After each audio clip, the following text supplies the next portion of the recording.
Halloween kinda snuck up on me this year. It took me until about a week before to realize I hadn't watched any scary movies or played any scary games to celebrate the spooky season. Since I'm kinda burned out on scary movies, I turned to scary games for my fright fix. No new scary games caught my eye on Steam, so I perused my game library for something to get my blood pumping. The Forest caught my eye, and I realized I've never beat it in VR. I played it quite a bit back in the day with my friends on the flat screen, and I toyed around with it in VR, but ironically, I mostly used its peaceful mode as a way to relax. So after Halloween, I asked myself, can you beat The Forest in VR? I knew I was in for a wild ride with this challenge when the main menu looked like this. The hits didn't stop once I started the intro. My son was already towing the line between 2 and 3 on the Norwood scale, and since hairlines are hereditary, I assumed we were on our way to Turkey to get my shit sorted out. Any hopes I had of reclaiming my hairline went out the window when the pilot swerved to dodge a flock of seagulls and introduced our plane to the forest floor. I kept my cool when a giant red man appeared to yoink my son, but seeing my body crawl into frame actually managed to scare me a little. Any major animations that normally play out in first person on the flat screen give you an out-of-body experience in VR. See, the Forest VR port is, rough around the edges. It's not a mod, it's actually an official mode shipped with the game, made by the original developers, but it's an example of an early VR game, back when floating hands and plentiful jank were par for the course. I was a bit disappointed by its performance.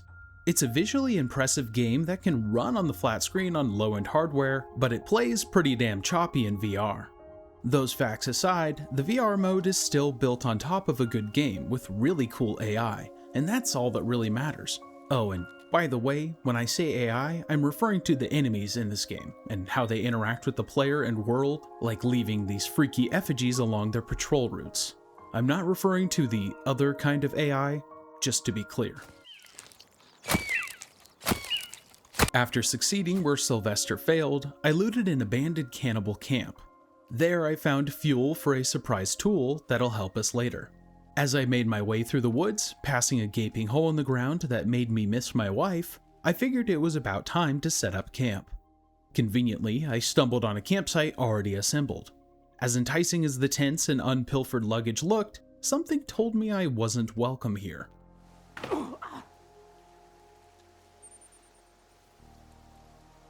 I decided to make my own camp with blackjack and hookers at a nearby pond. Night was nipping at my heels, so I got a fire going and slapped down a blueprint for a temporary hunting shelter. Chopping trees down in VR is incredibly satisfying, as was completing my first shelter and getting through the first night unscathed. In order to beat this game's story and save your balding son, you need 3 things: the rebreather, the climbing axe, and a keycard. In VR, grabbing a 4th object is just as essential, if only to spare your atrophied gamer muscles from virtual physical labor. After some sky puppies made me poke cotton hands-free, I squeezed into Cave 1, otherwise known as the Dead Cave. Back to what I said in the intro, the forest caves are what set it apart from most other open-world sandbox survival games, and cements it firmly in the horror genre. Ignoring the risk of catching a new strain of kung flu from the bats that call these caves home, I was faced with a choice between exploring the Finger Hall or the ominous Hanging Skull Lamp passage. I chose head over fingers. When I found an artistic rendition of my Lord and Savior, I saw it as a sign that I was headed in the right direction. That interpretation went out the window pretty damn quick when I heard what was waiting for me deeper in the cave.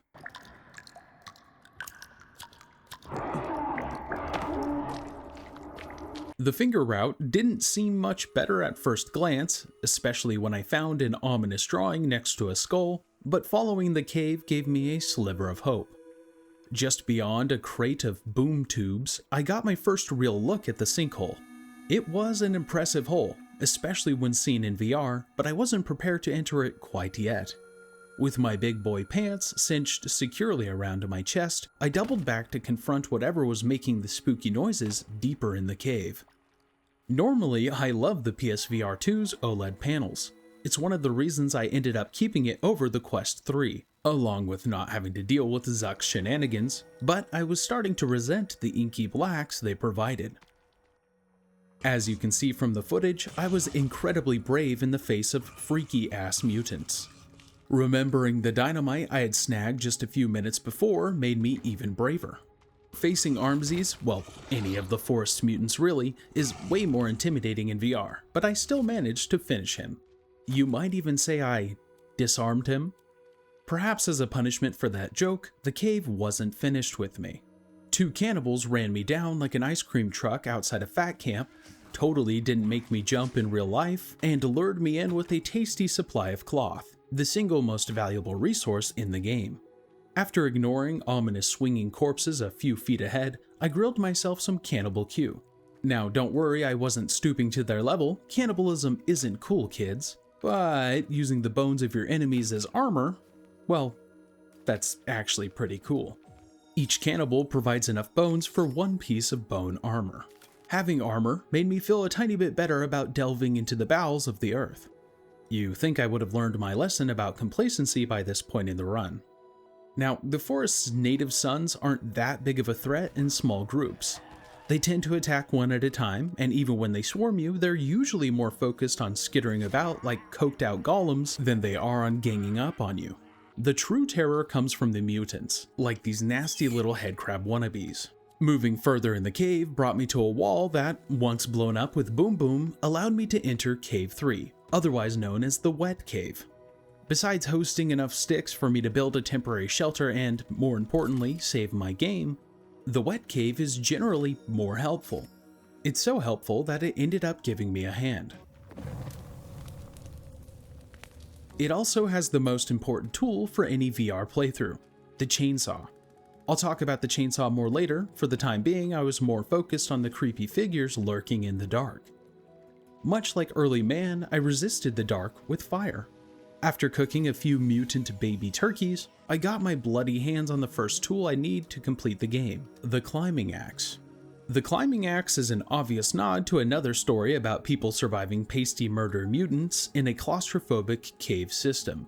Again, if you know anything about OLED screens, you can imagine how hard it was not to scream like a little girl when this kind of shit happened.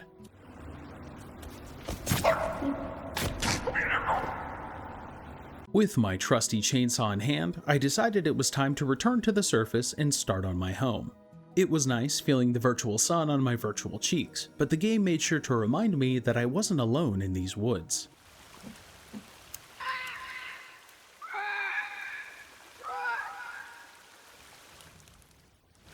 My first interaction with a surface dweller was vastly different than the interactions I had with his subterranean cousins. Touching back on a point I made earlier, the AI in the forest was and still is super impressive. When you start making noise above ground, cannibals will send scouts to see what you're up to. If you don't strike first while also standing your ground, they'll remember your encounter and act accordingly. On the flip side, they do say good walls make good neighbors, so like any red-blooded American, I started leveling swaths of forest with a power tool in order to keep foreign savages from touching my property that used to be their property but now it's mine, so na boo boo. I went to sleep that night with patriotic pain in my ears and joints and dreamed sweet dreams of Lady Liberty. The next morning was more of the same. I dehomed half 100 birds, squirrels, and Oregonians, only stopping when my chainsaw ran out of gas. I was almost done with my wall by the time my second nosy neighbor came snooping by. This one was a little less reasonable than the first, but I kept my composure and, unlike a toddler in my favorite restaurant, his tantrum did nothing to dampen my spirits nor lessen the red, white, and blue pride I felt when I completed my big, beautiful wall. All that was left for me to do was to put my finishing touches to my treehouse, destroy my old shelter, catch and skin my next meal, and get pump-faked by a visitor that made me feel even more justified for putting up a wall. Once I had a nice, secure compound to feel nice and secure in, I left it, never to return.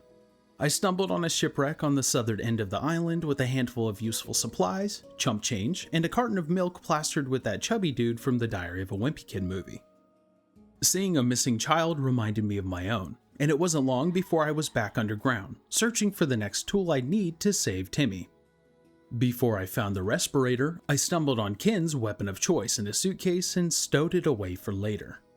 After finding a drawing of a hole that won't get you banned off Facebook, I accidentally beamed a cannibal with a flare, which he didn't seem to mind, and smacked them around a bit, which they did seem to mind.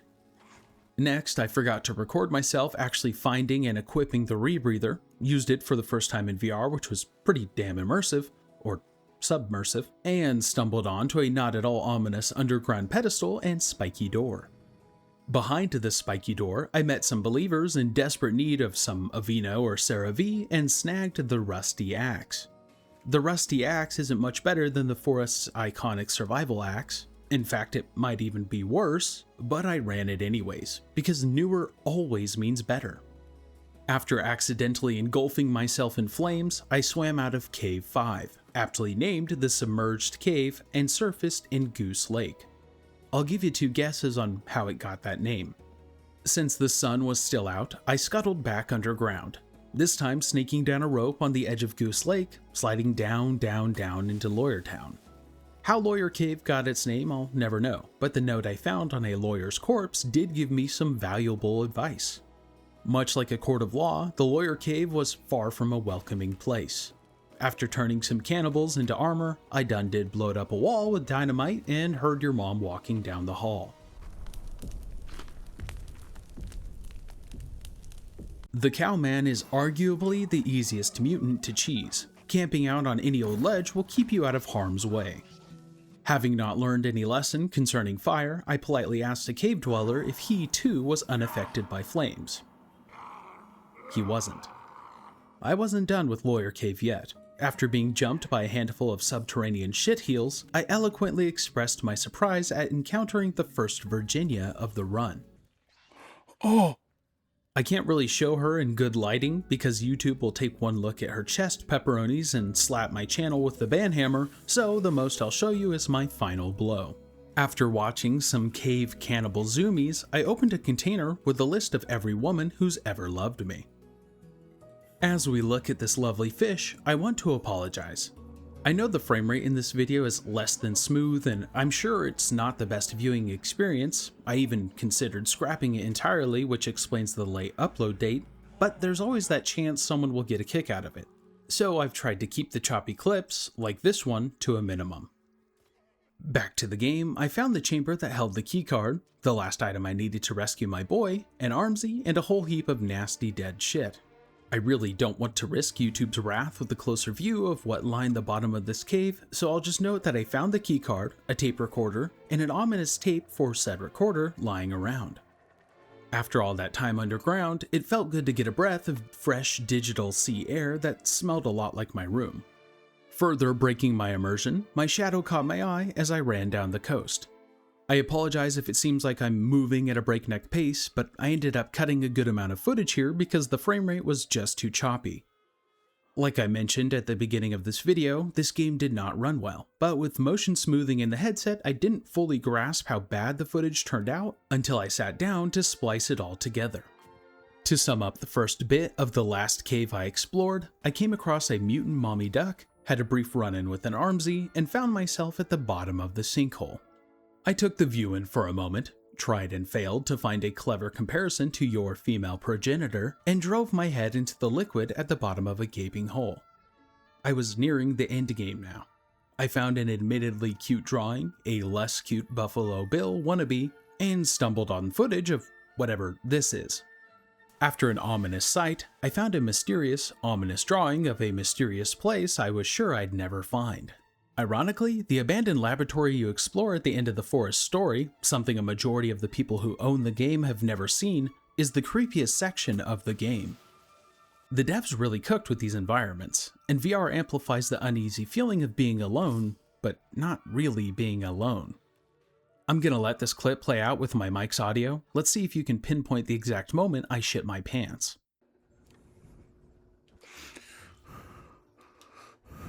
Even while watching this footage back from the safety of my chair, I'm struggling to find words to describe how uneasy this place made me feel.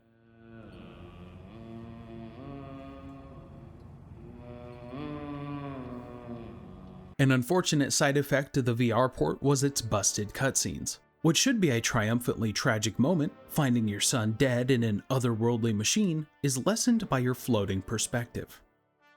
The game doesn't give you much time to catch your breath though. You go right back to traipsing down the shiny halls with shaky hands, encountering some whack-ass cannibals,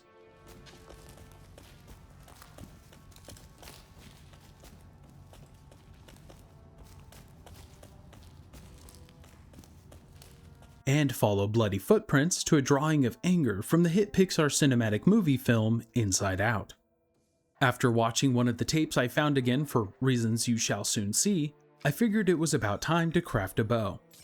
I held off on doing so for horror's sake, but I would need to use every weapon in my arsenal for the fight to come. This game reinforces a belief I've held since I myself was a child.